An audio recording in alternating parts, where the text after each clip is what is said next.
Sir ये जो video upload होता है तो ये कब तक वहाँ पे रहेगा? मतलब ये तो डाउनलोड करने का वहाँ पे ऑप्शन नहीं है। ये रहेगा हमेशा के लिए। तब तो बहुत अच्छा।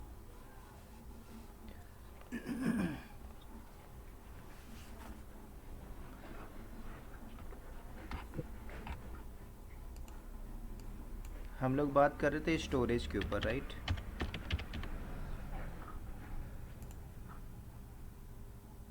तो स्टोरेज में हमारी बात चल रही थी ईबीएस। तो ईबीएस का एक पार्ट हमने देख लिया था, इलास्टिक ब्लॉक स्टोरेज का, कि कैसे वॉल्यूम को बढ़ाया जाता है, राइट?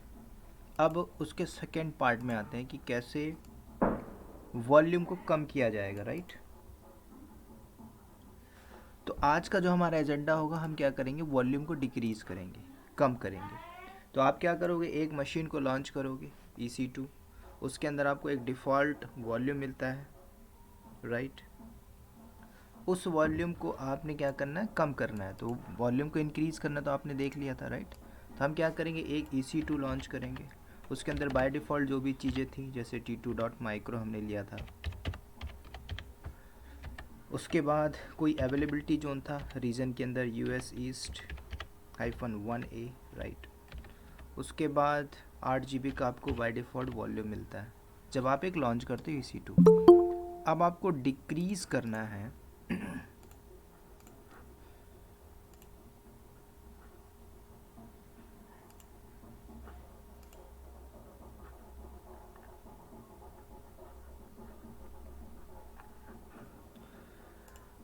ठीक है, तो अब हम डिक्रीज़ करेंगे। तो डिक्रीज़ के लिए स्टेप हमारा सेम ही होगा कि how to decrease EBS volume. तो मैं क्या करूँगा, एक मशीन को लॉन्च करूँगा। स्टेप हमारा सेम होगा। आप क्या करोगे, वो जो मशीन चल रहा है, मान के चलो उसका जो वॉल्यूम साइज है,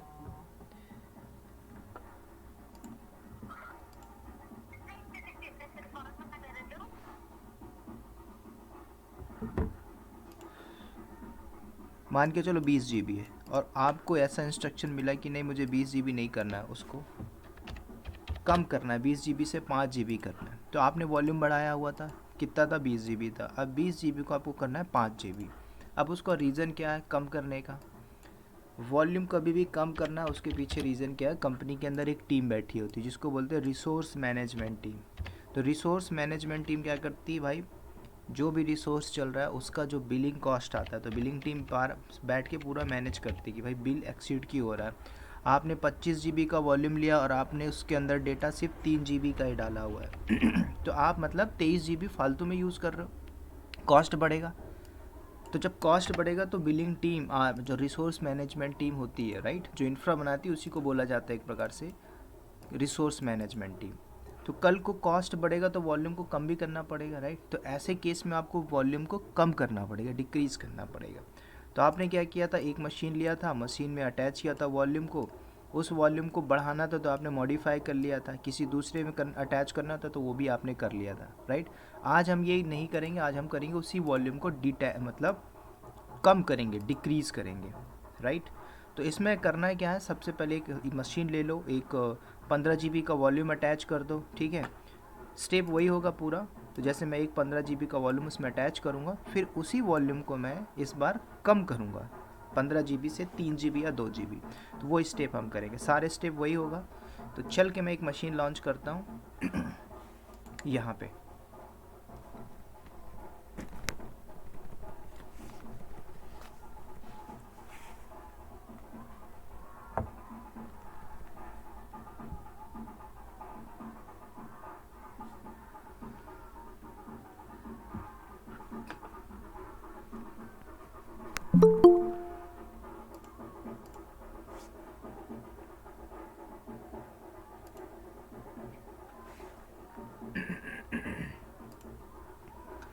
ठीक है, तो सबसे पहले मैं एक EC2 इंस्टेंस को डिप्लॉय करता हूँ यहाँ पे। मेरा रीजन कोई भी हो सकता है, आप कुछ भी ले लो चलेगा, किसी भी रीजन में आप परफॉर्म कर लो चलेगा।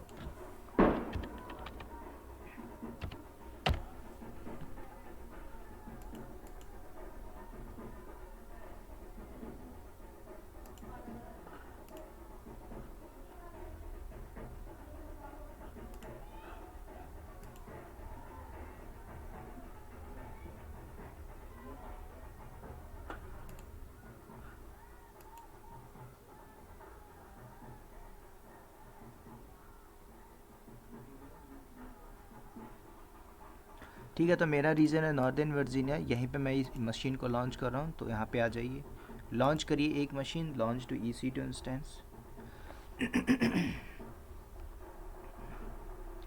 इस बार मैं मशीन का नाम देता था यहाँ पे मशीन 1 के नाम से।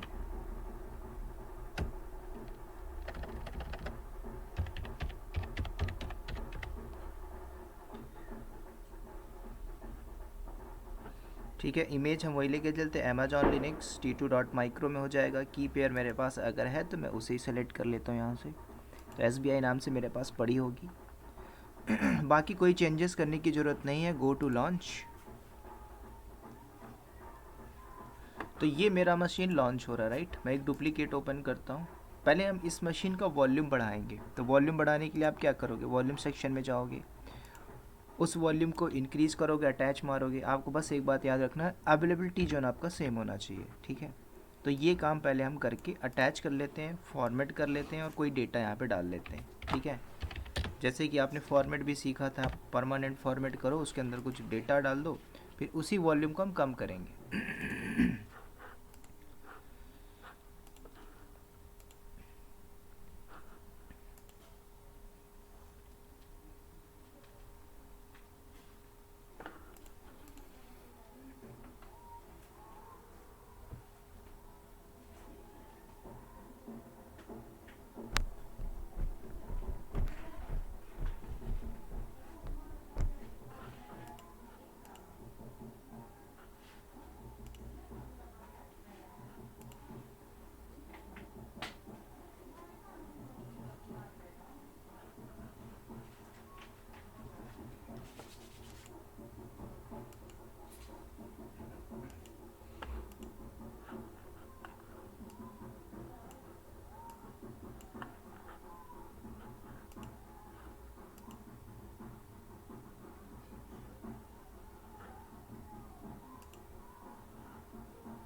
तो मेरा मशीन यहाँ पे लॉन्च हो गया है, इसे मैं कनेक्ट कर लेता हूँ। बस एक चीज़ हमें देखना है कि इसका अवेलेबिलिटी जो है ना US East 1C, ठीक है। तो यहाँ से मैंने कॉपी किया और यहाँ पे मैं रख दे रहा हूँ, क्योंकि ये जो लैब होगा इस अवेलेबिलिटी जोन में ही होगा, US East 1C के अंदर। तो अब आपको क्या करना है, एक वॉल्यूम बना लीजिए 15 GB 10 GB जितना भी आपको लगता है, और उसको आप अटैच कर दो, ठीक है। तो ये मेरा मशीन है, मैं डायरेक्ट आता हूँ वॉल्यूम सेक्शन पे। आपके पास एक वॉल्यूम होगा यहाँ पे, राइट।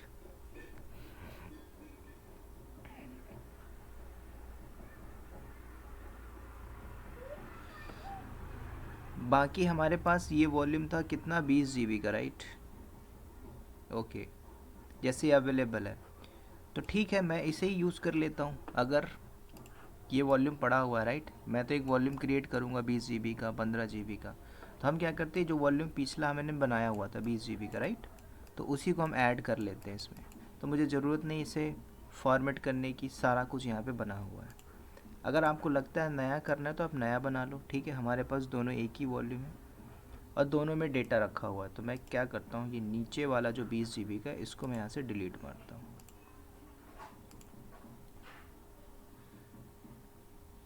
तो ये जो वॉल्यूम पड़ा हुआ है 20 GB का, ठीक है, तो इसको मैं क्या करता हूँ, अटैच कर देता हूँ। सिंपल, आप इसको सेलेक्ट करो, गो टू एक्शन में आ जाओ। हाँ, ये तभी अटैच होगा जब अवेलेबिलिटी जोन सेम होगा। तो यहाँ पे देखो ये 1B में है, राइट, तो ये अटैच नहीं होगा। तो अटैच होने के लिए आपको स्नैपशॉट लेना होगा, फिर आपको उस स्नैपशॉट के बिहाफ में वॉल्यूम बनाना होगा। तो इसको भी मैं डिलीट कर रहा हूँ, राइट, तो ये काम हम नहीं करेंगे। तो मैं एक नया फ्रेश वॉल्यूम बना रहा हूँ, राइट। तो आप यहाँ से क्रिएट कर लीजिए न्यू वॉल्यूम। उसके बाद कितना GB देना है, मैं यहाँ पे 15 GB दे रहा हूँ, राइट। उसके बाद अवेलेबिलिटी जो हमारा 1C में है, तो मैंने 1C किया। उसके बाद क्रिएट किया वॉल्यूम।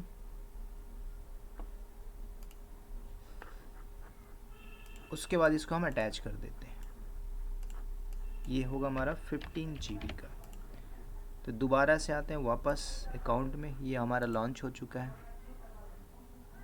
यहाँ पे देख लीजिए 15 GB। अब इसको आपने क्या करना, अटैच कर दो, अवेलेबल है तो आप सेलेक्ट करो गो टू एक्शन, यहाँ पे अटैच करिए और मशीन 1 जो चल रहा है मशीन के नाम से, इसमें मैंने अटैच किया। उसके बाद अटैच वॉल्यूम। तो जैसे ही अटैच होगा इस मशीन को मैं कनेक्ट कर लेता हूँ वाया कंसोल, डायरेक्टली कर लेते हैं। आप चाहो तो पुट्टी से कर लो, CMD से कर लो, कहीं से भी कर लो, है ना, लैब ही करना है आपको।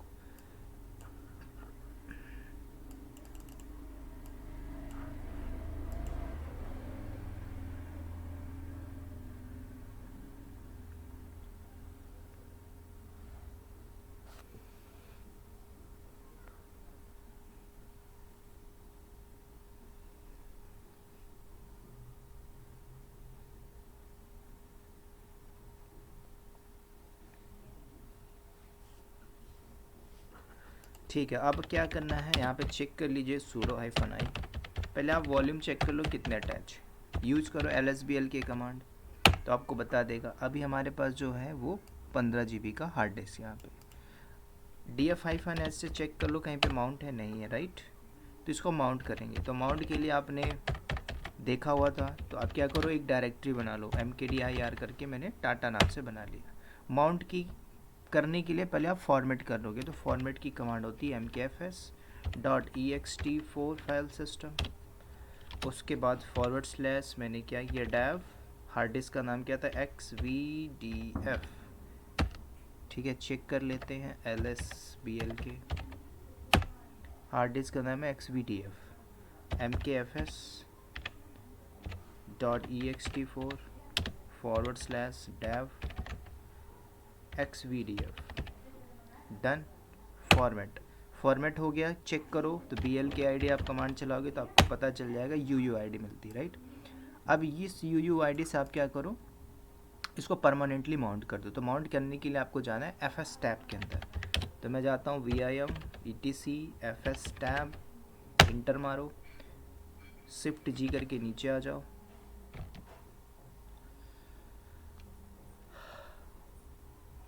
गो इन इंसर्ट मोड। यहाँ पे आप या तो UUID पेस्ट कर दो या तो हार्ड डिस्क का नाम दे दो। मैं यहाँ पे इस बार नाम दे रहा हूँ dev XVDF। कहाँ पे माउंट करना है, मैंने एक डायरेक्टरी बनाई थी टाटा नाम की, फाइल सिस्टम हमारा था ext4 जो मैंने फॉर्मेट किया था, बाकी नीचे डिफ़ॉल्ट्स 0 स्पेस 0। ठीक है, इतना सेव किया मैंने, Shift Z करके बाहर आया। अब चेक करो DF-H क्या माउंट हुआ, नहीं हुआ। तो कर्नल को अभी पता नहीं चला, तो आप एक कमांड चलाओगे -A जो कर्नल अपडेट करेगा। ये अपडेट हुआ। अब चेक करो DF-H, तो अब आपको बता देगा कि यस आपके टाटा नाम की डायरेक्टरी माउंट हो चुकी है। अब इसमें कुछ फाइल रख देते हैं, तो CD करके टाटा में आ जाइए। मैंने टच करके mkdir करके sun/1 मैंने फोल्डर बना दिया। ठीक है, किसके अंदर, टाटा नाम की डायरेक्टरी के अंदर। अब इस वॉल्यूम को आपको कम करना है। टास्क कहाँ यहाँ पे ये है कि आपने 20 GB में डेटा रखा और यूज़ हो रहा है आपका 2 GB या 5 GB तक का ही डेटा यूज़ कर पा रहा है इस हार्ड डिस्क के अंदर। तो आप चाहोगे ना कि मैं उसको कम कर दूं, क्यों, कॉस्ट आएगा उसका, अननेसेसरी कॉस्ट आएगा। तब आपको इंस्ट्रक्शन दिया, एक काम करो इस वॉल्यूम को कम कर दो। तो कम करने के लिए आप क्या करोगे, आप डायरेक्टली जाओगे वॉल्यूम वाले सेक्शन में। ठीक है, यही वॉल्यूम अटैच था, कौन सा, 15 GB। तो आप इसको सेलेक्ट करोगे, सेलेक्ट किया आपने, एक्शन में आओगे, मॉडिफाई ऑप्शन है, मॉडिफाई किया आपने। तो अब आपको बॉस बोला 15 से 5 GB कर दो। जब आप सोच रहे होगे कि मैं 5 कर दूँ, तो यहाँ पे सीधे बोलता है क्या कि मैं आपको ना घटाने के लिए ऑप्शन नहीं देता हूँ, आप इसको डिक्रीज़ नहीं कर सकते। मॉडिफाई करके आपको 50 से 5000 लेके जाना, करिए। लेकिन अगर आपको डिक्रीज़ करना है वॉल्यूम, तो आपके पास डिक्रीज़ का ऑप्शन नहीं आता मॉडिफाई से। अब ये टास्क कैसे करेंगे, अब टास्क तो है कंपनी में, करना तो है, कम तो करना है, तो कैसे करेंगे। तो जब यहाँ से मॉडिफाई ऑप्शन नहीं आ रहा, तो सिंपल सी बात है, आपके पास एक 15 GB का वॉल्यूम है, एक नया GB 5 GB का वॉल्यूम ले लो, उस वॉल्यूम का डेटा उस वॉल्यूम में डाल दो, सिंपल सी बात है। यही तरीका है, इसके अलावा और कोई तरीका नहीं है डिक्रीज़ करने के लिए। ठीक है, तो मैं क्या करूँगा, इसको मैं भी कर रहा हूँ कैंसिल। आप एक 5 GB का वॉल्यूम लो, ठीक है। अब ये वहीं पे लोगे जहाँ पे 1C में चल रहा है, तो 1C में आप ले लो, क्योंकि ये जब आपने अटैच किया तो सेम अवेलेबिलिटी जोन के लिए था। किसी दूसरे के लिए करना तो आपने स्नैपशॉट का पार्ट देखा हुआ है। तो मुझे क्या करना है, ये टास्क दे दिया गया कंपनी के अंदर कि वॉल्यूम को कम करिए एज सुन एज पॉसिबल। तो आप क्या करोगे, सिंपल आप जाओगे अपने वॉल्यूम वाले सेक्शन में, एक नया वॉल्यूम क्रिएट करोगे। वॉल्यूम का नाम कितना जीबी चाहिए, जैसे 5 चाहिए तो मैंने 5 जीबी यहाँ पे दे दिया। बस आपको एक बात ध्यान में रखना है कि वो जो मशीन चल रही है 1C में चल रही है। मैंने 1C किया, क्रिएट किया वॉल्यूम, तो मेरे पास 5 जीबी का एक नया वॉल्यूम आ गया। अब इस 5 जीबी को भी आप अटैच कर दो उस मशीन में, ठीक है। तो अभी देखो अवेलेबल है, मैंने यहाँ से सेलेक्ट किया, go to action, go to attach. Machine एक ही है हमारे पास, तो मैंने यहाँ पे सेलेक्ट किया नो अटैच। तो यहाँ से अटैच हुआ। अब चेक कर लीजिए, यहाँ पे CD करके बाहर आ जाए यहाँ पर, तो LSBLK करिए तो आपके पास एक नया हार्ड डिस्क आ रहा है 5 जीबी का, राइट। लेकिन इस हार्ड डिस्क को आपने फॉर्मेट किया है कौन सा, जो 15 जीबी का था, उसको हमने फॉर्मेट किया, माउंट किया, तब उसमें डेटा रखा हुआ है। अब इस हार्ड डिस्क में इस डेटा को इस हार्ड डिस्क से इस हार्ड डिस्क में डेटा मुझे लेके आना है। तो सेम कहानी होगी, इसको भी फॉर्मेट करो, एक डायरेक्टरी में माउंट कर दो। उसके बाद ये जो डेटा पड़ा है 15 जी में, इसको यहाँ से यहाँ पे ले आओ। तो मैं क्या कर रहा हूँ, एक डायरेक्टरी बना रहा हूँ MKDIR करके टाटा 1 नाम से, डन। माउंट कर रहा हूँ मैं यहाँ पे टेम्प्रेरी कर रहा हूँ, तो टेम्प्रेरी भी करके चला सकते हो लैब के लिए। कंपनी में रहोगे तो आपको परमानेंट ही करना पड़ेगा, FS टैम एंट्री देनी पड़ेगी, फॉर्मेट करना पड़ेगा, राइट। तो मैं सेम कर लेता हूँ MKFS.ext4/dev, डिवाइस का नाम क्या है XVDG। ये फॉर्मेट हुआ, चेक कर लो BLKID। इस बार मैं UUID से कर देता हूँ, ये रहा हमारा। तो मैंने यहाँ से कॉपी किया, Ctrl+C, गो इन FS टैब,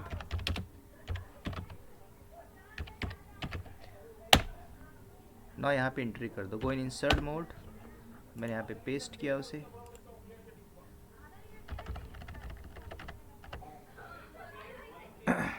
चलो मैं क्या करता हूँ, डिवाइस का ही नाम दे देता हूँ, क्योंकि वो कॉपी नहीं हुआ, फिर मुझे बाहर जाना पड़ेगा।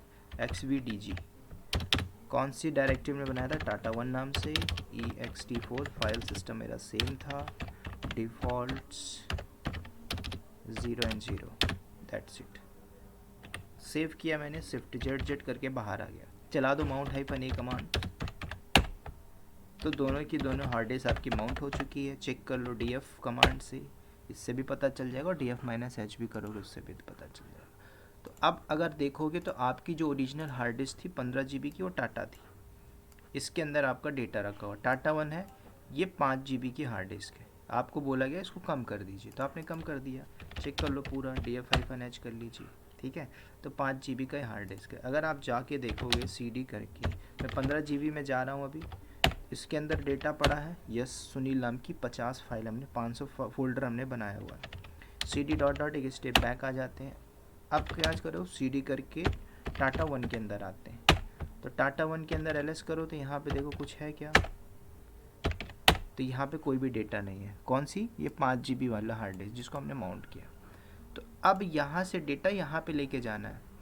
तो आपको याद आ रहा होगा कि कॉपी मार देते पूरा डेटा। तो कॉपी करोगे, मान के चलो 10 जीबी 10 TB का डेटा पड़ा हुआ है, तो कॉपी करोगे तो उसको 2 दिन लग जाएगा, राइट। तो कॉपी कमांड यहाँ पे काम नहीं करेगी, ठीक है। तो लिनक्स में 2-3 कमांड होती है डेटा को शेयर करने के लिए, एक पार्टीशन से दूसरे पार्टीशन में जाने के लिए। या तो SCP कमांड यूज़ कर लो, सिक्योर कॉपी, या फिर rsync कमांड का यूज़ कर लो, ठीक है। तो मैं यहाँ पे rsync कमांड को यूज़ करूँगा, और rsync से मैं क्या करूँगा, इस हार्ड डिस्क का डेटा सिंक्रोनाइज करके इस 5 जीबी वाले पे लेके आ जाऊँगा, ठीक है।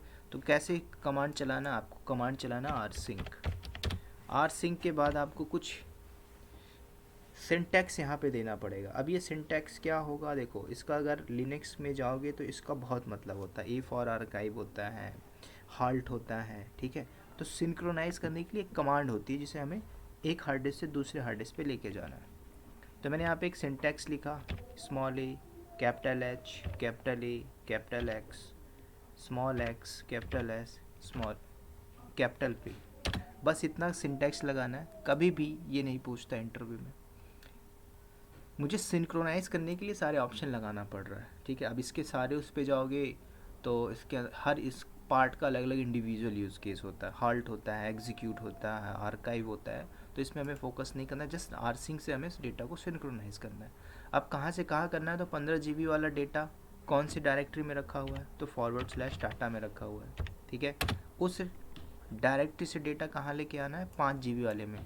तो आपको क्या करना है, /, दूसरी डायरेक्टरी मिली थी टाटा 1, बस इतनी कमांड चला दो, आपका डेटा सिंक्रोनाइज हो जाएगा और 5 GB वाले डेटा में आ जाएगा, ठीक है। तो यही कमांड मैं एग्जीक्यूट करने जा रहा हूँ, कहाँ पे, यहाँ पे। तो CD करके बाहर आ जाओ। तो अभी मेरे पास एक डायरेक्टरी में जो 15 GB है उसमें डेटा पड़ा हुआ है, राइट। उसमें डेटा नहीं है, किसमें, टाटा 1 में, ये 5 GB। तो मैं इसमें डेटा लेके आ रहा हूँ, चेक कर लो एक बार अगेन, टाटा 1 कोई भी डेटा नहीं है इसमें। मैं सिंक्रोनाइज rsync कमांड यूज़ करूँगा, डेटा पूरा सिंक होके आ जाएगा, ठीक है। कैपिटल H, मैं वही सिंटैक्स लिख रहा हूँ। डायरेक्टरी का नाम क्या था, तो टाटा नाम की डायरेक्टरी से मुझे सिंक्रोनाइज करना है।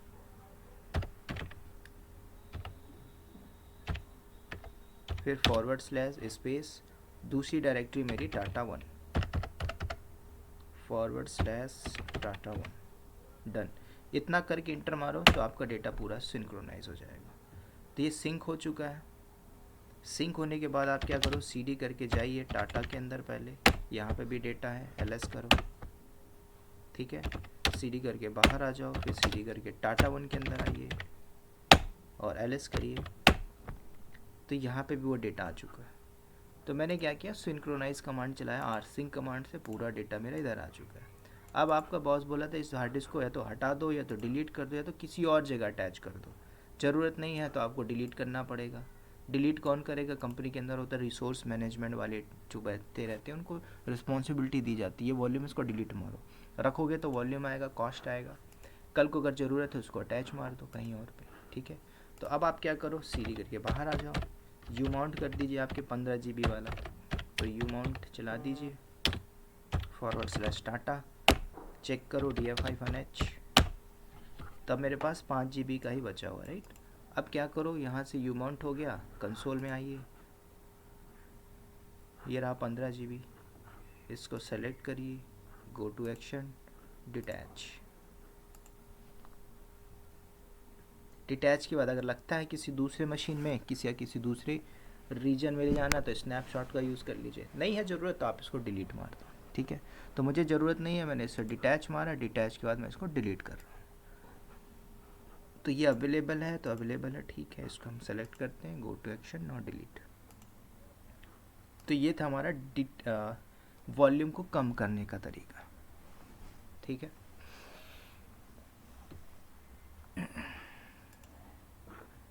तो दूसरा आपने देख लिया, how to decrease EBS volume. पहला था वॉल्यूम बढ़ाना, दूसरा कम करना।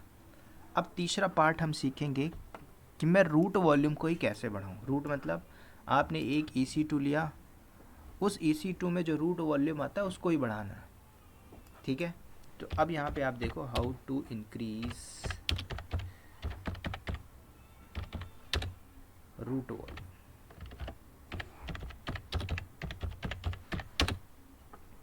तो मैं क्या करूँगा, डायरेक्टली एक मशीन लूँगा, या फिर इसी मशीन में हो जाएगा तो अच्छी बात है। तो मैं क्या करता हूँ, यहाँ पे एक जो वॉल्यूम है 5 GB वाला, इसको मैं हटा देता हूँ, और जो हमारे पास रूट वॉल्यूम बचेगा उसी को हम डायरेक्टली मॉडिफाई करके डिटैच मारेंगे, ठीक है। तो इसे मैं यहाँ से यू माउंट कर देता हूँ 5 GB वाला, /टाटा 1, LSBL के चेक करो तो आपके पास एक ही वॉल्यूम आना चाहिए, XVDG। तो मैं क्या करता हूँ, यहाँ से डिटैच मारता हूँ, सेलेक्ट करो, no go to action, detach.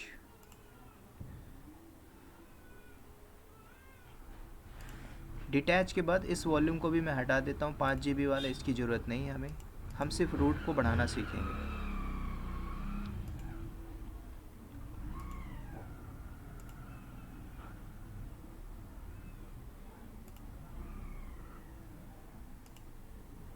ना डिलीट, ठीक है, अब आ जाइए अपने कंसोल में, चलाइए LSBL के कमांड। तो अब आपके पास सिर्फ रूट वॉल्यूम है जो 8 GB का है, राइट। तो इस रूट वॉल्यूम को ही हमें बढ़ाना है। तो कैसे बढ़ाएंगे? तो रूट वॉल्यूम को बढ़ाने के लिए भी आपके पास एक कमांड होती है जो ग्रो पार्ट पे काम करती है, ठीक है। कई बार पूछ लेता है, बताओ मेरे पास वॉल्यूम है, मुझे सेकेंडरी वॉल्यूम नहीं बढ़ाना है। इंडस्ट्री में हो तो दोनों चीज़ें आपको ज़रूरत पड़ेंगी कि मुझे रूट वॉल्यूम ही बढ़ाना है। इन केस अगर बढ़ाना पड़ा तो पॉसिबल है, तो आप बोलना येस पॉसिबल है। तो एक कमांड होती है जो होती है ग्रो पार्ट। लिनक्स की बहुत इंपॉर्टेंट कमांड है। अगर इस कमांड को चलाते हो ग्रो पार्ट, तो इस कमांड से आपका रूट वॉल्यूम ही इंक्रीज़ हो जाएगा, बढ़ जाएगा। तो ग्रो पार्ट आपको कमांड चलाना है। आपकी जो हार्ड डिस्क है वो डैब में ही होती है, और हार्ड डिस्क का नाम क्या था? XVDA1। ये कमांड चलाओगे तो आपका रूट वॉल्यूम ऑटोमेटिक बढ़ जाएगा, ठीक है, इस कमांड से। तो मैं जस्ट इसको चला देता हूँ, जैसे चलाऊँगा तो मेरा रूट वॉल्यूम बढ़ जाएगा। चल के देख लो DF-H।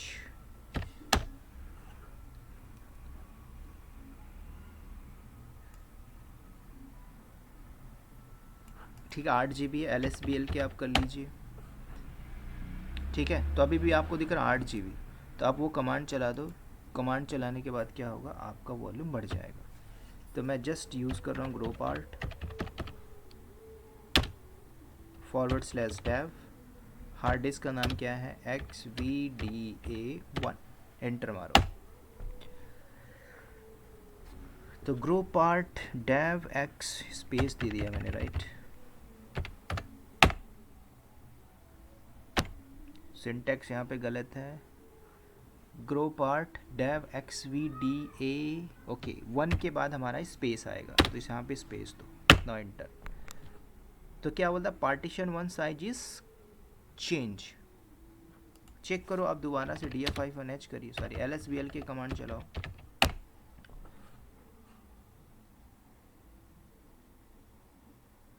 ओह सॉरी,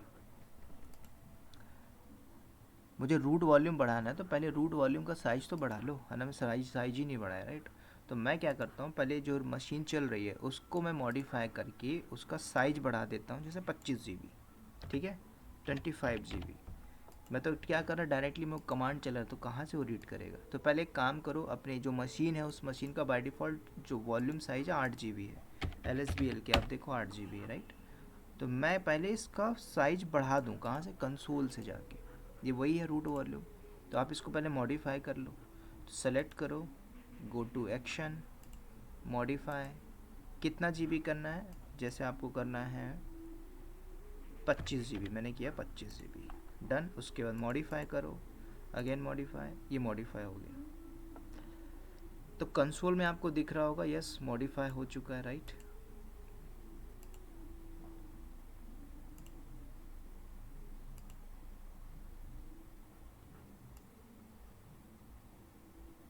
पच्चीस GB, ठीक है। अब कंसोल में आ जाइए, अब दोबारा से कमांड चला दो LSBL के।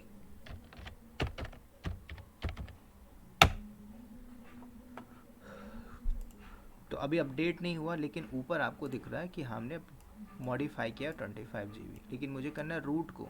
तो रूट के लिए वही कमांड चला दो, ग्रो पार्ट, जो भी मैंने चलाया हुआ था, राइट। तो दोबारा से इस कमांड को चला दो, नाउ एंटर।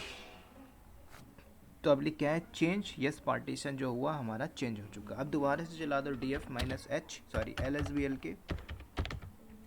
तब आपको दिख जाएगा यस कि 20 GB, जो 8 GB था वो मेरा मॉडिफाई हो चुका, 25 GB हो गया।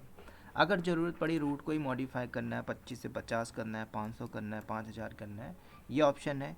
कई बार पूछा है इंटरव्यू में कि मुझे रूट वॉल्यूम बढ़ाना है, कैसे बढ़ाओगे? बोला यूजिंग ग्रो पार्ट कमांड। कई बार कंपनी में स्क्रिप्ट यूज़ होती है, स्क्रिप्ट, भाई मुझे विंडो में बढ़ाना है, मुझे 10 वॉल्यूम लगा हुआ, 10 वॉल्यूम में बढ़ाना है, तब आप ये मैनुअल काम नहीं करोगे। तब कंपनी बोलती है स्क्रिप्ट यूज़ करो, सेल स्क्रिप्टिंग या पाइथन स्क्रिप्टिंग। कंपनी में हो तो मिली हुई रहेगी, ठीक है। जैसे हमारे इन्वायरमेंट में है तो उसको मैं मॉडिफाई करके डिप्लॉय कर लेता हूँ। वही स्क्रिप्ट मैंने एक फ्रेंड को दिया था, उसने अपने सर्वर में चला, उसका सर्वर क्रैश हो गया था। क्यों? क्योंकि उसने चीज़ें चेंज नहीं की हुई थी। तो ऐसा नहीं करना कभी भी। तो ये था हमारा third option, how to decrease root volume. Sorry, root volume को कैसे बढ़ाते हैं। सेकेंडरी वॉल्यूम कैसे बढ़ाते हैं और रूट वॉल्यूम को कैसे कम करते हैं, यहाँ तक हो गया, राइट। अब इसमें एक मैंने पार्ट बताया था कि जो वॉल्यूम के टाइप थे वो भी हम देख लेते हैं। टाइप के अंदर क्या था, जो GP2 था, GP3 था, IO1 था, IO2 था। अब इस टाइप में हम आते हैं वॉल्यूम टाइप के अंदर। तो आपको जो भी मिल रहा था GP2, GP3, IO1 और IO2, ठीक है, 4 का ही खेल है। सारी आपकी कॉन्फ़िगरेशन अलग अलग होगी। SSD जो फास्ट हार्ड डिस्क का वो होता है। मैग्नेटिक भी आपको मिलेगा, मैग्नेटिक जो आपका HDD होता है, डिपेंड्स ऑन कंपनी कौन सा यूज़ कर रही है। अब इसके अंदर आपको एक वर्ड मिल रहा था IOPS, इनपुट आउटपुट पर सेकेंड।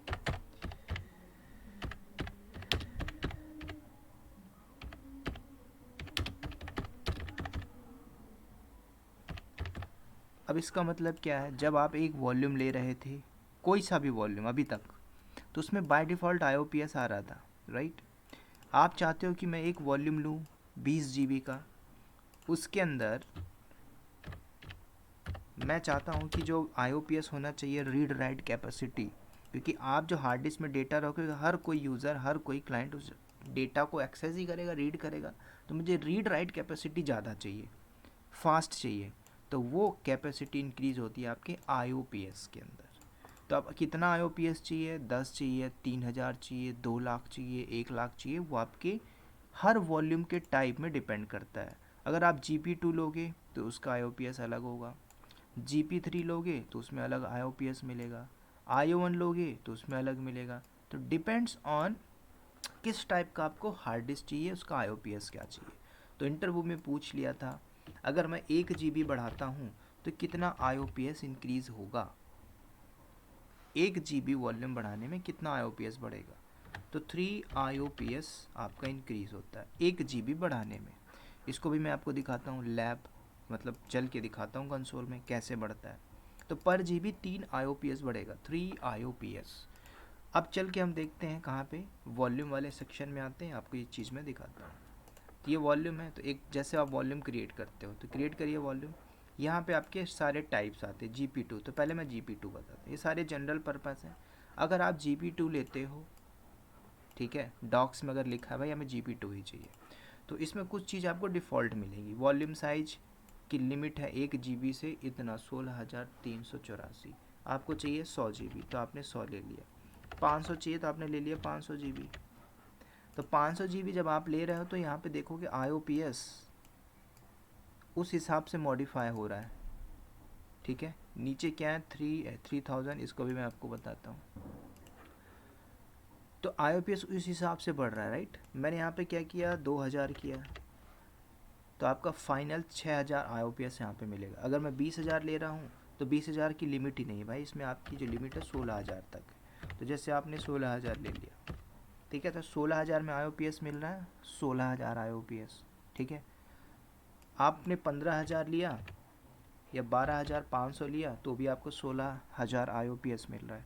मतलब ये डिफ़ॉल्ट है, मतलब चीज़ें आपको मिल रही हैं कब, अगर आप ये GP2 लोगे, इतना GB वॉल्यूम बढ़ाओगे तो IOPS इतना ही मिलेगा। भाई मुझे 1 लाख चाहिए तब तो ये काम नहीं आएगा, कौन सा GP2, तो उसके लिए अलग कैटेगरी बना के रखा हुआ है। कुल मिला के IOPS पर GB 3 IOPS बढ़ता, वो कैसे, तो जैसे मैंने 20 किया तो 20 में देखो कितना IOPS है, 100 है। मैंने क्या किया, 20 से 28 किया, अभी भी IOPS आपका 100 ही है। मैंने यहाँ से 30 किया, अभी भी IOPS आपका 100 है। मैंने 33 किया, अभी भी आपका IOPS 100 है। अब मैं यहाँ से एक वैल्यू बढ़ा रहा हूँ 34, तो नीचे देखना IOPS चेंज हो जाएगा, 102 आ रहा है। लेकिन आप बोलोगे सर आपने 3 बताया, क्यों, ये काउंट करता है 33.33 से, 33.33 राउंड फिगर, इसने 2 यहाँ पे ले लिया। लेकिन जैसे मैं अब एक नेक्स्ट बढ़ाऊंगा तो 3 ऐड होगा यहाँ पे, 34 कीजिए, 35 किया, 105 हुआ, ठीक है।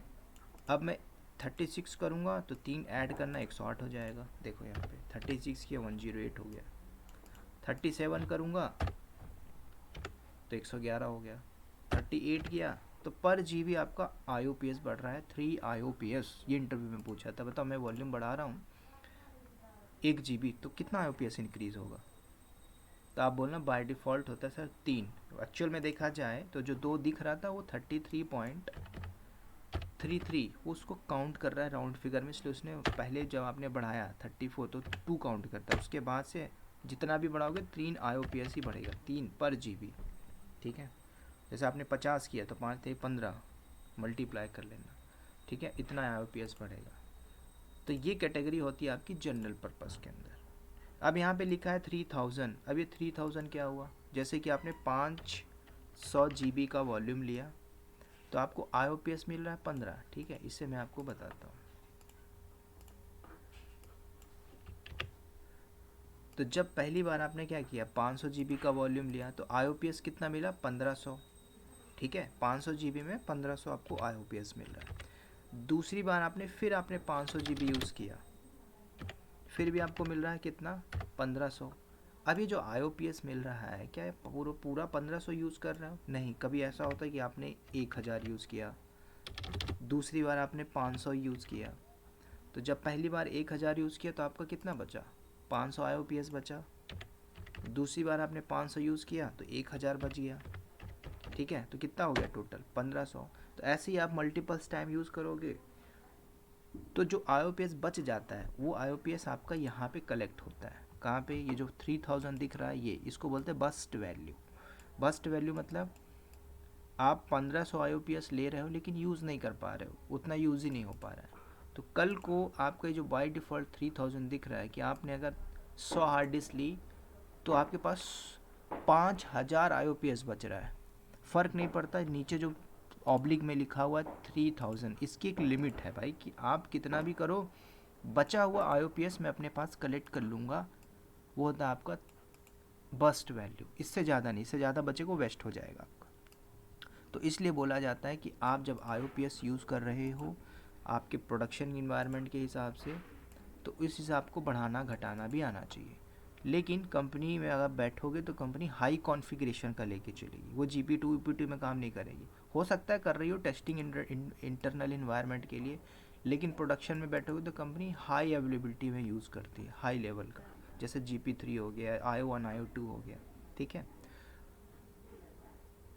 सेकेंड वॉल्यूम में आते हैं, GP2 की जगह GP3 चाहिए, तो GP3 में आओगे तो GP3 में आपको वही लिमिट है जैसे कि मिनिमम 1 से 16। तो जैसे आपने बोला मुझे 1200 GB का चाहिए, तो इसमें IOPS का थोड़ा सा क्राइटेरिया चेंज हो गया। क्या चेंज हुआ? मिनिमम आप 3000 ले सकते हो, मैक्सिमम इतना IOPS ले सकते हो 16000, राइट। तो अगर आपने यहाँ पे 15000 कर दिया, ठीक है, 15000, तो IOPS आप अपने हिसाब से ले सकते हो। नहीं मुझे सिर्फ आज 8000 ही IOPS चाहिए तो आप यहाँ से मॉडिफाई कर लो, लेकिन GP2 में नहीं था, उसमें डिफ़ॉल्ट आ रहा था, ऑटोमेटिक आ रहा था। लेकिन मैं हार्ड डिस्क चाहता हूँ अपने हिसाब से, और अपने हिसाब से ही मैं चाहता हूँ क्या, कस्टम IOPS। हार्ड डिस्क मुझे चाहिए 20,000 या फिर 1200, उस हिसाब से मुझे 15,000 चाहिए या 5,000 चाहिए या 10,000 चाहिए IOPS, तो आप यहाँ से उस हिसाब से मॉडिफाई करो। जब कंपनी में इंफ्रा बनाया जाए तो डॉक्स में सब लिखा रहता है कि ये वॉल्यूम ले लो, इतना IOPS ले लो, ये साइज ले लो, ये ले लो, ठीक है। तो 9,000 चाहिए तो आप यहाँ से 9,000 ले सकते हो, ठीक है। तो डिपेंड्स करता है कि आप कितना वॉल्यूम चाहते हो। तो GP2 के अंदर आपको ये कैटेगरी मिल रही है। IO1 में आओगे तो IO1 के अंदर भी अलग क्राइटेरिया है कि मिनिमम 4 GB, मैक्सिमम इतना है, लेकिन IOPS आपको देखो थोड़ा ज़्यादा यहाँ पे मिल रहा है, 64,000 तक जा सकते हो। कि भाई मुझे वॉल्यूम चाहिए 10,000 तो आपने 10,000 लिख दिया। IOPS आपको चाहिए कितना, 50,000, तो फिर आप यहाँ पे किस कैटेगरी को यूज़ करोगे। 5 लाख चाहिए तो 5 लाख की लिमिट नहीं है यहाँ पे। तो IO1 आपको बोलता है कि IOPS आपको हाई लेवल पे चाहिए, तब आप IO1 को यूज़ कर लीजिए, ठीक है। अब जैसे आप यूज़ करोगे तो उस हिसाब से कॉस्ट भी बढ़ेगा यहाँ पे। कल को कंपनी बोलती नहीं मुझे 1 लाख IOPS चाहिए, तो इस कैटेगरी में ये है ही नहीं। फिर जाओगे IO2 के अंदर, तो IO2 में आपको वॉल्यूम चाहिए, मान के चलो कल को कंपनी बोलती ना मुझे 50,000 चाहिए, तो मैंने 50,000 ले लिया, ठीक है। हार्ड डिस्क का साइज लिमिट है इसकी 65,500, मैंने 50 ले लिया। अब आपको चाहिए IOPS 1 लाख, तो यहाँ पे मिल रहा है आपको 1 लाख, ठीक है। तो 2,56,000 IOPS ये लिमिट है, इतना यूज़ कर लो बहुत है। अगर आप 2 लाख भी यूज़ करते हो तो बहुत है, 2,50,000, है ना। तो इसमें काफ़ी स्पीड आ जाएगी, तो इसका कॉस्ट भी उस लेवल पे बढ़ेगा, ठीक है। और IO2 आपका एक और एडवांटेज होता है, इंटरव्यू में पूछ लेता, बताओ मेरे पास 3 मशीन चल रहा है, 3 मशीन चल रहा है सेम अवेलेबिलिटी जोन में, मुझे तीनों पे एक ही हार्ड डिस्क अटैच करना है, एक ही वॉल्यूम अटैच करना है, तो वो आपका होता है IO2, जिसको बोला जाता है मल्टी अटैच, ठीक है, मल्टी अटैच। तो ये मल्टी अटैच होगा कब, ये फ्री टियर में काम नहीं होगा, जो GP2 T2 डॉट माइक्रो ले रहे थे ना, उसमें काम ही नहीं होगा, ये हाई कैटेगरी का होगा, इसमें कॉस्ट बढ़ेगा। तो अगर आप चाहो तो मल्टी अटैच कर सकते हो, तो यहाँ पे आपका ऑप्शन आता है, देखो Amazon EBS मल्टी अटैच, आप यहाँ पे सेलेक्ट करोगे, नीचे आके क्रिएट करोगे तो ये अटैच हो जाएगा। कहानी वही होगी, फॉर्मेट करना होगा इस हार्ड डिस्क को, माउंट करोगे, एक फोल्डर बना के डेटा रख देना, 2-3 मशीन लेना, 2 मशीन करना, एक बार अटैच करना, दूसरी बार फिर अटैच कर देना, ठीक है। लेकिन किस में अटैच करोगे, T2 डॉट माइक्रो में होगा ही नहीं। तब आप क्या करोगे, जब आप EC2 लॉन्च करोगे यहाँ पे, तो लॉन्च करते समय आपको हाई कॉन्फ़िगरेशन का मिलता है, ठीक है। जैसे C वाली कैटेगरी हो गई कंप्यूट ऑप्टिमाइजेशन, तो इसमें से कोई ना कोई कैटेगरी आप ले लेना अगर आपको लगता है मल्टी अटैच करना है तो। मैं इसलिए नहीं बता रहा हूँ क्योंकि यहाँ पे कॉस्ट ज़्यादा आता है इसका। नीचे आपको बता देता हूँ मैं कौन सी कैटेगरी आप ले लेना टाइप के अंदर। T2 डॉट माइक्रो काम नहीं करेगी, यहाँ से आप ब्राउज़ कर लीजिए।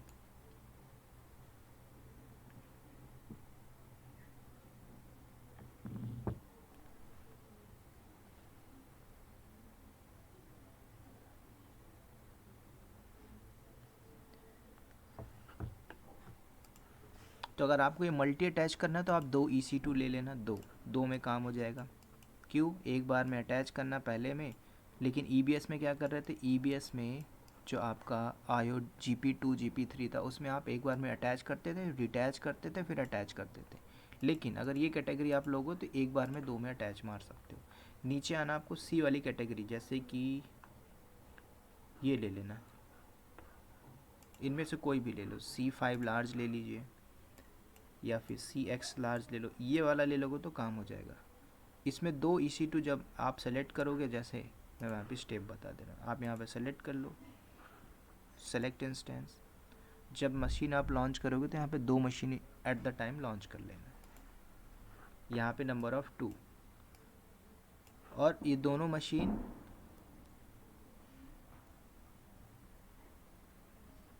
अगर यहाँ पे दोनों करोगे तो सेम टाइम पे अवेलेबिलिटी जोन एक ही बाय डिफ़ॉल्ट सेलेक्ट होगा, राइट। तो बेटर रहेगा कि आप पहले एक दूसरे अवेलेबिलिटी जोन में ले लो, 1A में ले लो, एक को 1V में ले लो, किसी एक को फॉर्मेट करके माउंट करके अटैच मारना, फिर उसी वॉल्यूम को दोबारा से अटैच करोगे, अटैच हो जाएगा, दोबारा से डिटैच करने की ज़रूरत नहीं है। तो ये आपका मल्टी अटैच ऑप्शन रहता है IO2 के अंदर। पूछा इंटरव्यू में तो आप ये बोल सकते हैं यस, IO2 जो होता है मल्टी अटैच होता है। मल्टी अटैच मतलब अगर आपके 10 या 16, तो इसकी लिमिट भी होती है, at the time of 16 EC2 को आप अटैच कर सकते हो। 16 EC2 कौन, IO2, उससे ज़्यादा नहीं कर सकते। इसका भी एक क्राइटेरिया है, सेम अवेलेबिलिटी जोन के लिए सेम एजेड होना चाहिए, डिफरेंट एजेड में अटैच नहीं होगा, ठीक है। तो ये चीज़ें हैं। कल को अगर 16 डेवलपर बैठे हुए हैं या फिर 16 जगह इन्वायरमेंट बैठा हुआ है, तो आप 16 मशीन को अटैच कर सकते हो सेम टाइम में, इस वॉल्यूम को अटैच कर सकते हो। तो ये मल्टी अटैच होता है, ठीक है। तो टाइप के अंदर पूछता है तो GP2 GP3 IO1 IO2, और भी कैटेगरी होती है वो इंडस्ट्री यूज़ नहीं करती, जैसे और भी देखो नीचे कोल्ड है, HDD है, तो इसमें आपको सस्ता सस्ता मिल रहा है, 1 GB इसमें IOPS ही नहीं है, ठीक है। तो क्यों यूज़ करें, कॉस्टली भी होता है। थ्रूपुट वाला चाहिए या मैग्नेटिक चाहिए तो ये भी कॉस्टली है, लिबिट ही है, IOPS भी नहीं है इसमें। थ्रूपुट ऑप्टिमाइजेशन हार्ड डिस्क, इसके अंदर भी IOPS नहीं है। तो ज़्यादा यूज़ किया जाता है 1 2 3 4 स्टार्टिंग के, IO1 IO2 GP2 GP3। तो जब भी आप इंफ्रा बनाते हो तो इंफ्रा में लिखा रहता है कि हमें इतना IOPS चाहिए, इतना GB का वॉल्यूम चाहिए, IO2 चाहिए, IO1 चाहिए, वो आपके डॉक्स में लिखा रहेगा, डॉक्यूमेंटेशन में। ठीक है, तो जब आप इंफ्रा सेटअप करोगे, बाकी अगर पहले से इन्वायरमेंट बना हुआ है तो वही सारी चीज़ें डेली बेसिस में क्या करते हो, डे टू डे टास्क क्या होता है, सर मुझे वॉल्यूम बढ़ाना पड़ता है, sometimes we need to increase और डिक्रीज, कैसे करते हो, तो आप बोलो सर मेरी इन्वायरमेंट में मैनुअली टास्क होता है तो मैं मैनुअल कर रहा हूँ। कैसे करते हो, तो पूछेगा स्टेप, सारी चीज़ें बता देना, है ना। इंटरव्यू जो ले रहा है वो स्मार्ट रहेगा, लेकिन उससे भी स्मार्ट बनना है आप खुद को, आपको खुद चीज़ें नहीं आती ऑटोमेशन, आप बोलो सर हमारे इन्वायरमेंट में यूज़ ही नहीं हो रहा है, तो आप करते क्या हो, तो बोला सर यही करता हूँ मैं डेली बेसिस पे। अगर आपको आता है उस चीज़ का तो आप सब ऐड कर लो, सर मुझे ऑटोमेशन आता है, मुझे स्क्रिप्टिंग आती है, आप स्क्रिप्टिंग भी आती है तो बोलो सर हमारे पास पहले से प्री डिफाइन स्क्रिप्ट है, उस स्क्रिप्ट को हमारे जो सीनियर बोलते हैं एग्जीक्यूट करो, तो हम ले जाके एग्जीक्यूट करते हैं ऑलरेडी। क्या एग्जीक्यूट करते हैं, उसके अंदर क्या लिखा होता है, सर हमारे पास राइट्स नहीं है हमारे पास राइट्स नहीं है, राइट। तो ऐसे आप बता सकते हो। तो ये था हमारा एक स्टोरेज का पहला पार्ट, EBS। यहाँ पे कोई डाउट हो तो आप पूछ सकते हो।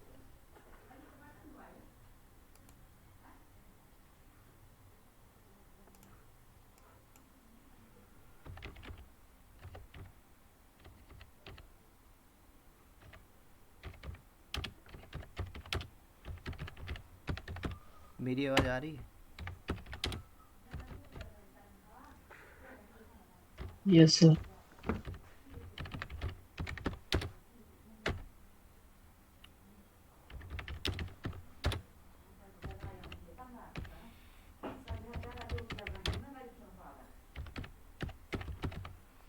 ठीक है, तो ये वाला हो गया। अब हम सीखेंगे EFS, elastic file system. EFS को भी देख लेते हैं, इलास्टिक फाइल सिस्टम कैसे यूज़ किया जाता है। तो पहले इसको समझते हैं इंडस्ट्री के पॉइंट ऑफ व्यू से। जो अभी कंपनी में अगर एक सिस्टम एडमिन होगा या होंगे तो उन्हें सारी चीज़ें पता चल रही होगी कि नेटवर्क फाइल सिस्टम पहले हम खुद कॉन्फ़िगर किया करते थे, ठीक है, NFS जिसको बोलते हैं। पहले क्या होता था, 8 साल 7 9 साल पहले मैं एक सिस्टम एडमिन था, तो मुझे सारी चीज़ें खुद कॉन्फ़िगर करनी पड़ती थी। कंपनी का एक स्टोरेज था, कंपनी में स्टोरेज की टीम यहाँ पे बैठ के काम कर रही थी, ठीक है, कोई सा भी स्टोरेज हो सकता है, चाहे वो लोकल बनाया हो या स्टोरेज एरिया नेटवर्क हो। तो यहाँ पे एक टीम काम कर रही है, स्टोरेज की टीम, पहली टीम यहाँ पे काम करेगी। इनका काम है पूरा स्टोरेज मैनेज करना, तो वो कंपनी इसको मैनेज करेगी, मतलब वो टीम जो होगी स्टोरेज वाली वो मैनेज करेगी, क्या डेटा है, कौन सी चीज़ें स्टोर है, कहाँ पे क्या है, XYZ, ठीक है। तो एक स्टोरेज की टीम यहाँ पे बैठी। अब कंपनी विंडो में काम कर रही हो या लिनक्स में काम कर रही हो, तो मान के चलो कंपनी ने लिनक्स सेटअप किया हुआ है, तो यहाँ पे लिनक्स की टीम बैठेगी, लिनक्स वाली बंदे। अगर लिनक्स यूज़ हो रहा है तो डेफिनेटली यहाँ पर नेटवर्क वाली टीम भी काम करेगी, नेटवर्क। तो 3 टीम यहाँ पे बैठ के काम कर रही है। अब ये तीनों टीम अपना अपना टास्क किया, कल को कोई डेटा नहीं मिला तो आपस में ब्लेम कर रहे हैं कि हमारी तरफ से हो चुका है, ये स्टोरेज वाली से देखो। नेटवर्क वाला बोलता है सर लिनक्स टीम से बात करो, वो एडमिन वाले से बात करो। नेटवर्क वाला बोलता है सर सारा कुछ हो गया, वो स्टोरेज टीम से बात करो। तो ये सारी चीज़ें थी, अभी भी हो रही है इंडस्ट्री के अंदर। अगर टीम कंपनी ने अगर अपने आप को अपग्रेड नहीं किया तो आपके ये सारे सर्वर हैं। अब जो भी डेटा आपको फैच करना था तो आपका स्टोरेज से आता था, ठीक है। मान के चलो आपका ये सर्वर 1 हो गया, ये आपका सर्वर 2 हो गया, ये हो गया सर्वर 3। तो 3 टीम यहाँ पे डेडिकेटेड काम कर रही है, किसके लिए, एक कोई भी XYZ कंपनी हो तो 3 टीम यहाँ पे बैठ के मैनेज कर रही है। स्टोरेज की टीम अलग काम करेगी, नेटवर्क की टीम अलग काम करेगी, और लिनक्स एडमिन की टीम अलग काम करेगी। कोई भी प्रॉब्लम आए तो आपस में ब्लेमिंग चालू। लेकिन आज 2024 24 में ऐसा नहीं है। जो बैठे हुए थे यहाँ पे आज जो इंडस्ट्री में, उनको ही तो आधी की नौकरी चली गई। क्यों चली गई, क्लाउड आ चुका है। अब हो क्या रहा है, ये जो चीज़ें बैठी हुई थी टीम, ये जो खुद मैनेज कर रही थी, कॉन्फ़िगर कर रहे थे ये सब, अब इनकी ज़रूरत नहीं पड़ी, ख़त्म हो गए लोग। क्यों ख़त्म हो गए, AWS वाला क्या बोलता है, आपको ना ये स्टोरेज वगैरह पे ध्यान नहीं देना है, Linux admin team, network team हटा दीजिए। हम आपको एक सर्विस देते हैं, EFS इलास्टिक फाइल सिस्टम जो आपका NFS की तरह ही होगा, सिंपल। ये सारी की सारी चीज़ें हमारी AWS वाली टीम मैनेज करेगी। आप क्या करो, EFS चाहिए, स्टोरेज ले लीजिए, उसको अटैच कर दो जहाँ पे अटैच करना, ख़त्म। EBS में क्या था, एक बार में एक ही अवेलेबिलिटी जोन में कर रहे थे। यहाँ पे आपके पास डिफरेंट अवेलेबिलिटी जोन है, तो वहाँ पे भी आप कर सकते हो EFS। तो as compare to EBS EFS आपका फास्ट होता है, fast storage as compare to EBS। तो ये फास्ट स्टोरेज होता है। और ये आपका मल्टी स्टोरेज भी होता है, मल्टी अटैच मतलब मल्टीपल अवेलेबिलिटी जोन में आप अटैच मार सकते हो, ठीक है। तो ये सारी चीज़ें ख़त्म हो गई क्लाउड के आने से। हो सकता है कुछ दिनों बाद ये भी हटा दे, AI ला देगा बीच में, ऑटोमेट हो जाएगा, है ना, बीच में। तो EFS फाइल सिस्टम है आपका, ये भी आपका स्टोरेज ही है। आपको ये सारी चीज़ें बनाने की ज़रूरत नहीं है, आप इसको अटैच कर लो। तो अब इसको कैसे अटैच करेंगे, तो अटैच करने के लिए सिंपल स्टेप है, आपने सिक्योरिटी ग्रुप पढ़ा हुआ है, तो यहाँ पे सिक्योरिटी ग्रुप का कॉन्सेप्ट ज़रूर आएगा। कैसे, आपका एक अवेलेबिलिटी जोन होगा, ठीक है, कोई भी, मुंबई हो, नॉर्दर्न वर्जीनिया या नॉर्दर्न कैलिफोर्निया हो, कहीं पे भी हो सकता है। उसके अंदर आपके अवेलेबिलिटी जोन हो सकते हैं अलग अलग। मान के चलो US ईस्ट 1A है, एक 1B है, एक 1C है, एक 1D है, एक 1E है और एक 1F है। जब आप EC2 लॉन्च करोगे, यहाँ पे मैं डाल रहा हूँ AWS EC2 जब क्रिएट करोगे तो किसी ना किसी रीजन में आता है, राइट। रीजन के अंदर आपके अवेलेबिलिटी जोन होते हैं, ये आपका अलग अवेलेबिलिटी जोन होगा, ये आपका अलग होगा, ठीक है, ये भी आपका अलग है, ये भी आपका अलग है, ये भी आपका अलग है और ये भी अलग है, ठीक है। ये 1A होगा, B होगा, C होगा, D होगा, E होगा, कहीं पे भी आपका मशीन चल रहा हो EC2, ठीक है। यहाँ पे जैसे मैं नाम लिख देता हूँ, ये हो गया A, ये हो गया B, ये हो गया C, ये हुआ D, ये हो गया E और ये हो गया F। आपका मशीन मान के चलो C में चल रहा है, E में चल रहा है या F में चल रहा है, ठीक है। तो मेरे पास जो मशीन है 1C में है, ठीक है, तो मैं इसमें EFS अटैच करना चाहता हूँ। पॉसिबल है? यस पॉसिबल है। तो जब आप EFS अटैच करोगे तो इसके अंदर सारे कॉन्सेप्ट वो यहाँ पे आ जाएंगे, सिक्योरिटी का पार्ट आ जाएगा कि भाई आपने इसमें कोई ना कोई सिक्योरिटी ग्रुप लिया होगा, राइट। तो सिक्योरिटी ग्रुप आपको पता होना चाहिए इनबाउंड रूल्स में क्या आपने दिया हुआ है, क्या पोर्ट आपने दिया हुआ है। तो पहली चीज़ सिक्योरिटी ग्रुप यहाँ पे आपका लगा रहेगा। फिर आप क्या करोगे, EFS को क्रिएट करोगे। मान के चलो आपने EFS को क्रिएट किया, इलास्टिक फाइल सिस्टम, और इस EFS को आपने क्रिएट किया, उसके बाद जब अटैच करोगे तो EFS में भी एक आपको डिफ़ॉल्ट सिक्योरिटी ग्रुप यहाँ पे देना पड़ेगा। तो यहाँ पे भी एक सिक्योरिटी ग्रुप मिलेगा, मतलब दो सिक्योरिटी ग्रुप हैं, EFS का अलग होगा और EC2 का अलग सिक्योरिटी ग्रुप होगा। जब आप इसको अटैच करोगे EFS को तो आपसे सिक्योरिटी ग्रुप मांगेगा, तो दोनों सिक्योरिटी ग्रुप मिसमैच नहीं होना चाहिए, मिसमैच हुआ तो अटैच नहीं हो पाएगा, पहली चीज़। दूसरा, ये EFS मल्टीपल्स अवेलेबिलिटी जोन में अटैच करना चाहते हो तो आपके पास वहाँ पे ऑप्शन आता है सिंगल एजेंट के लिए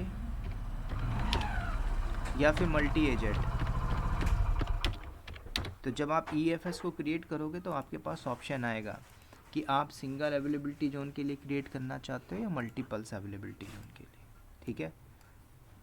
तो आप डेफिनेटली, इंडस्ट्री में बोला जाता है आप मल्टीपल्स लेके चलो, कल को मुझे दूसरे मशीन में अटैच करना है तो उसी को मैं अटैच कर सकता हूँ सेम टाइम पे, ठीक है। तो मैं क्या करूँगा, एक EC2 हमारे पास चल ही रहा है, राइट, उसका सिक्योरिटी ग्रुप देख लो और एक EFS क्रिएट करो, फिर उसको अटैच करते हैं। तो जब आप अटैच करोगे तो दोनों में सिक्योरिटी ग्रुप का कॉन्सेप्ट डेफिनेटली आएगा, ठीक है। तो मैं सिक्योरिटी ग्रुप में अभी के लिए ऑल ट्रैफिक दे रहा हूँ फॉर दिस लैब, ठीक है, अलाउ करूँगा, ऑल पोर्ट में यहाँ पे अलाउ करूँगा, ठीक है। तो चलते हैं डायरेक्टली, यहाँ पे आप आ जाओ, EC2 में आ जाओ, इंस्टेंस में।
चलिए हमारा EC2 है, इसके अंदर आ जाते हैं और इसके अंदर चलते हैं सिक्योरिटी ग्रुप के अंदर, राइट।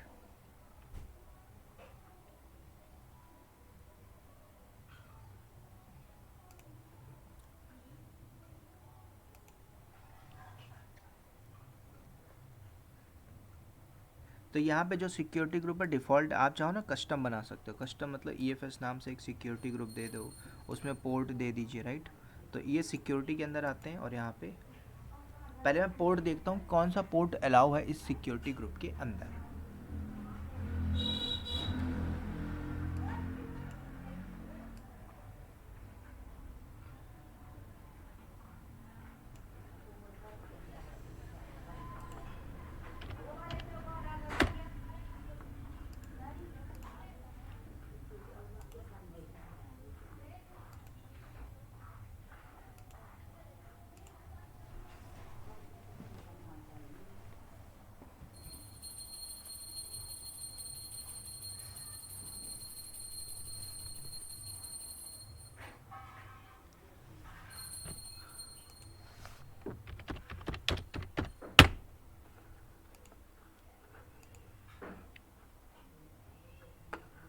इंटरनेट काफ़ी स्लो चल रहा है।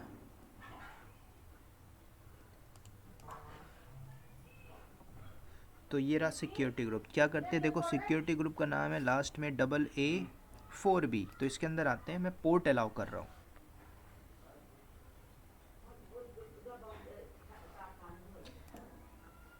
यहाँ पे मैं नाम लिख दिया, तो सिक्योरिटी ग्रुप का लास्ट में AA4B, ठीक है, सो दैट आप कंफ्यूज ना हो। क्या करते हैं, वापस आते हैं मशीन में।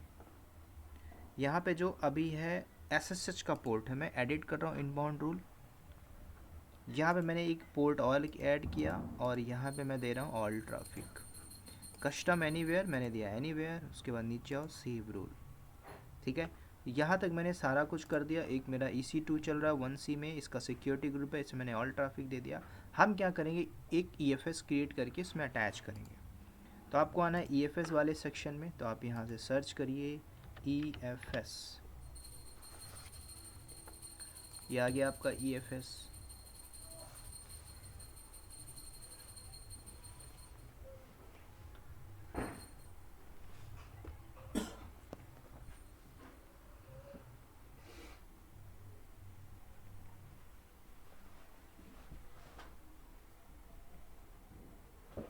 चलिए अब इसको हम क्रिएट करेंगे। इसके अंदर एडवांटेज क्या है, स्केलेबिलिटी देता है। मतलब जब आपने इस EFS के अंदर कोई डेटा डाला तो चार्जेस आएगा, डेटा बाहर निकाला चार्जेस नहीं आएगा। Scalability, scale up scale down की फैसिलिटी दे रहा, ठीक है। इसलिए बोलता है cheapest as compare to cheapest और फास्टेस्ट EBS से ज़्यादा होता है EFS। तो हम क्या करेंगे, यहाँ पे क्रिएट करेंगे इसको, ठीक है। नाउ क्रिएट EFS, नाम दे दीजिए जैसे मैंने यहाँ पे दिया माई EFS के नाम से। याद रखना जब आप कस्टम बनाओगे, कस्टम VPC, तो आप वो VPC लेके चलोगे, ठीक है। तो अभी मैं डिफ़ॉल्ट VPC में लेके चल रहा हूँ। कस्टमाइज के अंदर आओगे तो आपको कुछ ऑप्शन मिलेंगे, सिंगल एजेंट के लिए, वन जोन या मल्टी एजेंट के लिए। अगर आप रीजनल लेके चलोगे तो आपके पास मल्टीपल अवेलेबिलिटी जोन पे अटैच करने का ऑप्शन आएगा। कल को अगर आपको बोला गया नहीं नहीं सिर्फ 1C में मुझे अटैच करना है, तब आप लेके चलोगे वन जोन। वन जोन मतलब मुझे सिर्फ 1C में ही अटैच करना है, ठीक है, 1C में अटैच करना है। तो यही ऑप्शन आपसे बोल रहा है, वन जोन के लिए ना चाहते हो तो वन जोन के लिए आप कर लो।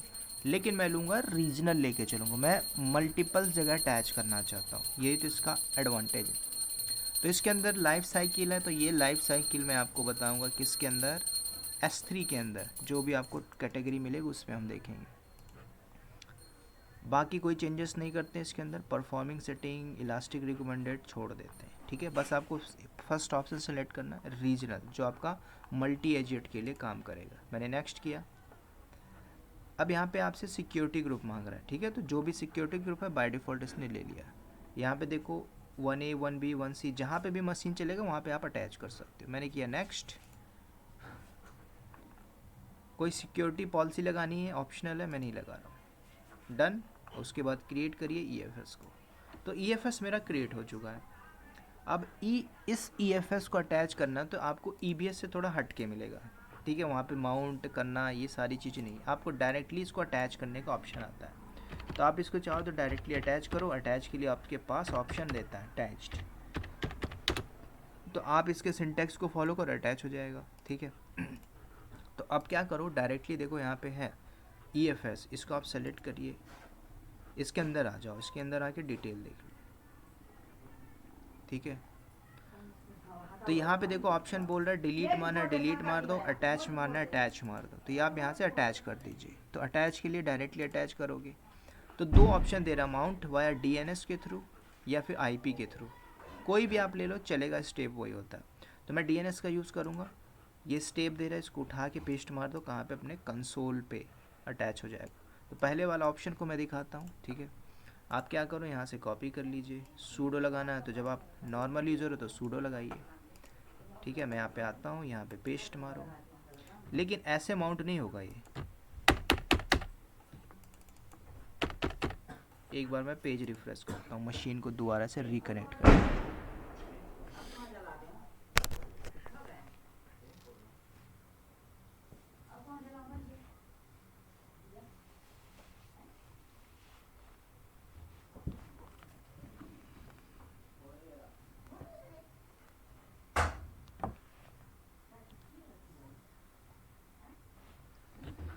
ओके चलते हैं रूट पे, sudo -i।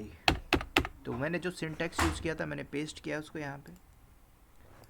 तो क्या ये माउंट होगा, इंटर मारो, ऐसे माउंट नहीं होगा। पहले तो आपको एक माउंट बनाने के लिए एक फोल्डर बनाना पड़ेगा, या तो EFS बना लो या किसी दूसरे नाम से बना लो, लेकिन आपको लास्ट में पाथ चेंज करना पड़ेगा, ठीक है। तो मैं क्या कर रहा हूँ, mkdir करके एक EFS नाम से ही फोल्डर बना रहा हूँ जिस पे हम माउंट करेंगे। दोबारा से कमांड एग्जीक्यूट करो उसी को, यहाँ पे मैंने EFS // दिया, इंटर मारो, क्या माउंट होगा, माउंट पॉइंट अननोन बोल रहा, फाइल सिस्टम। तो कभी भी जब आप EFS को अटैच माउंट करोगे तो माउंट के लिए आपको एक पैकेज डालना पड़ेगा EFS का, EFS utils। तो आप गूगल में आइए, सर्च मारिए क्या, EFS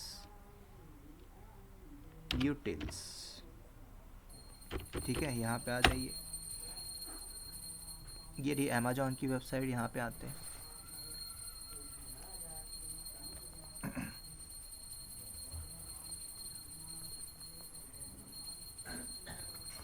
नीचे आ जाइए अमेजोन लिनक्स, ठीक है। इंस्टॉल EFS अमेजोन लिनक्स, यहाँ पे एक पैकेज पड़ा होगा ये, बस इसको उठा लीजिए और पेस्ट मार दो।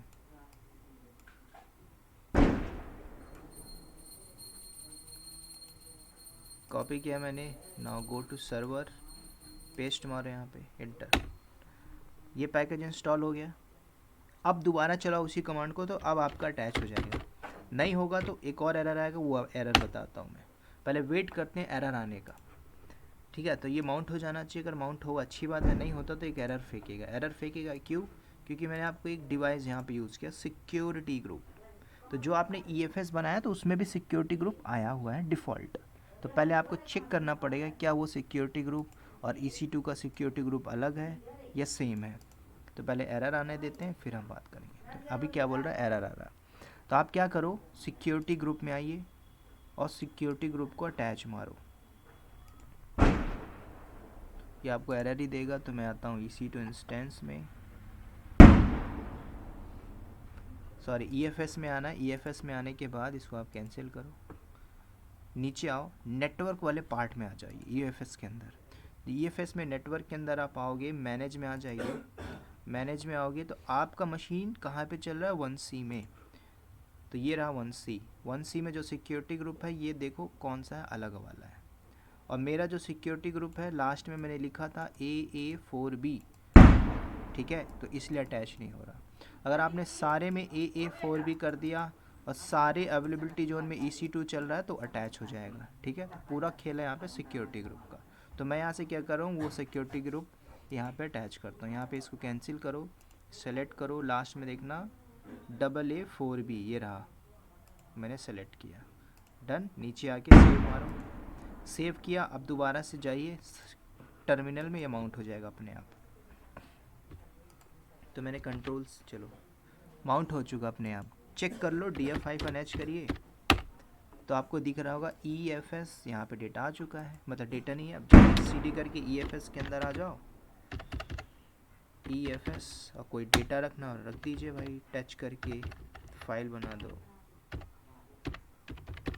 ए बी सी नाम की, एल एस करिए, ये आ चुका है। ठीक है, अब यहाँ से मैं कर रहा हूँ यू माउंट, सी डी करके बाहर आते हैं। दूसरा तरीका देख लो,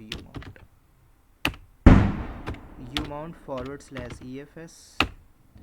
दूसरा तरीका, आपको ई एफ एस को अटैच करना है, अटैच करिए। नीचे जो दे रहा है आपको वाया एन एफ एस के थ्रू, तो आप इसे ही कॉपी कर लो। मैंने कॉपी किया, go to terminal, now paste.